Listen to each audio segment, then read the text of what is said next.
Obviously it's Lent now, so everybody's well, hopefully most people are trying to fast a little, cut down on some snacks, some eating on the side, and I think the true nature of Lent is the fact of giving something up so that you can do something more for God. And so a lot of people, they give up snacks or they give up something kind of trivial and it's not too important, which was fine when you were like younger.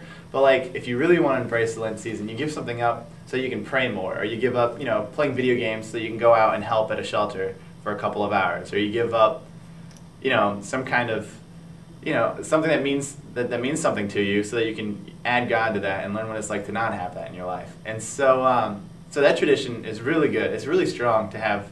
If you can go through 40 days in which you can say that you gave up something and that you helped God and you helped poor people and you learned more about yourself, and you can come out of those 40 days with that new look, even if it's not something that your faith believes, even if it's something that's completely different to your ideology, just to do that for 40 days is already a challenge in of itself, whether you believe in God or not.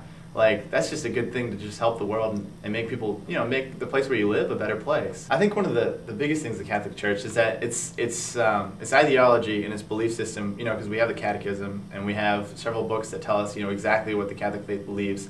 Then it doesn't evolve as quickly or as into the New Age as what some people would like it to. There's a lot of issues on, gay marriages or different kinds of things like that a lot of people feel like the Catholic Church will never move forward in those decisions, and that's primarily because we have an institution that's so big and it's so worldwide that it's hard to just please everybody in the world. And so the only things that we can do are just look to the Bible. It's just the traditions of how everything's happened in the past, that at that small community, the small group of people, and how that's just expanded into now every country in the world who has Catholic people and people who follow this faith so closely. And so you can't change one ideology and please everybody.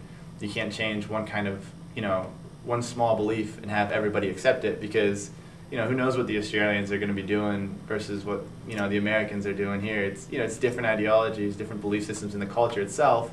And so giving us that, backbone of God's life and of the life that people lived back then, and the purity and a lot of the aspects of their life, then it allows us to a model of how to live our lives. And so that's why we have a lot of the traditions that we have.